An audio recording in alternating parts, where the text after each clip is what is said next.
Capítulo 41. Sábado, 28 de setembro de 2002. Firme, no propósito determinado. Curiosamente, sequer havia cultos aos sábados quando determinei aquela bênção. Apenas haveria um ensaio do grupo jovem, quando ensaiamos os hinos para o domingo à noite no culto ministrado pela juventude da igreja. Eu pretendia aproveitar a oração, que acontecia antes daquele ensaio, das 7 às 8 horas, para colocar em prática aquela petição a Deus. De vez em quando, vinha à minha consciência a acusação daqueles meus pecados recorrentes que eu ainda praticava, mas para os quais também já tinha pedido perdão naquele dia. Ou então, aparecia o temor do que ocorreria com o que restou da minha vida espiritual se eu fracassasse. Todavia, algo dentro de mim dizia que eu não precisaria mais me preocupar com aquilo, que eu não estava mais sozinho. Naquele sábado, meu coração queimava, com uma fé nunca sentida antes. No entanto, confesso que havia momentos em que as dúvidas entravam e queriam me demolir por dentro, sempre trazendo a lembrança dos fracassos e o medo de repeti-los.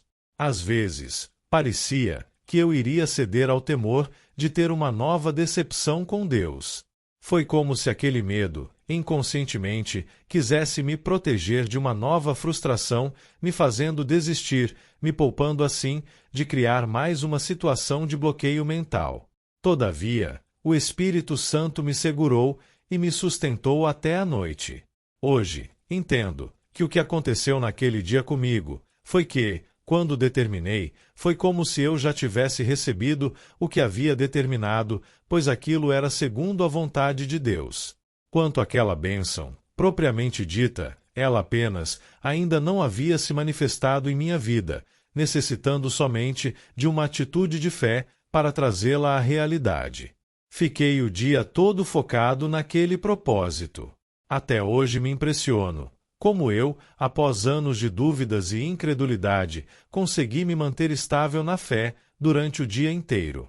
Foi como se aquele incrível acesso de fé tivesse criado uma barreira de contenção psíquica que represou toda dúvida e incredulidade durante aquele período. Dúvidas que antes tinham o poder de desestabilizar minha fé.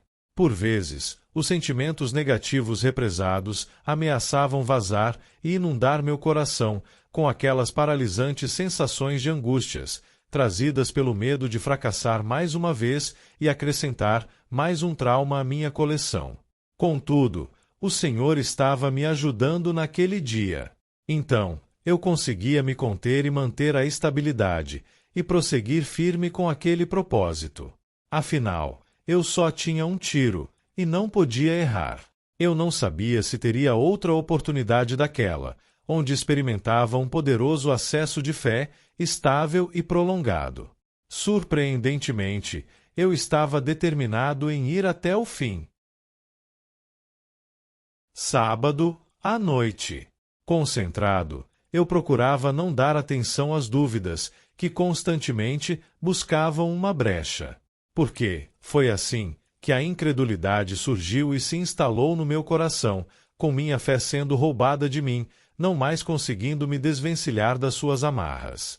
Uma vez que você se vê fisgado e preso por ela, se não retornar rapidamente ao caminho da fé, você se perde.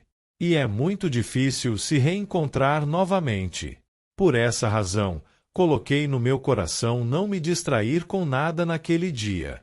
Estava firme naquele objetivo, mantendo o foco na determinação que havia feito durante a oração. Quando chegou a noite, por volta das 7 horas, me dirigi imediatamente à igreja. Eu morava na periferia, e a congregação ficava a uns 4 a 5 quilômetros da minha casa. Geralmente, a pé, o trajeto até lá não demorava mais do que meia hora. Durante todo o percurso, eu me mantive em espírito de oração, firme no propósito. Não me desviei, nem para a esquerda, nem para a direita. Surpreendentemente, dadas as circunstâncias, eu também não me encontrava ansioso, apreensivo ou amedrontado. Fui o primeiro a chegar na igreja. Me debrucei logo sobre o banco, e imediatamente iniciei a oração, determinado a receber o que havia ido buscar. Assim como Jacó se agarrou ao anjo, e não o soltou, enquanto ele não o abençoou, eu não sairia dali sem aquela bênção. Era tudo ou nada, repetia para mim mesmo, com meu coração queimando. Todavia, daquela vez, ele ardia, com um acesso de fé prolongado e incrivelmente estável.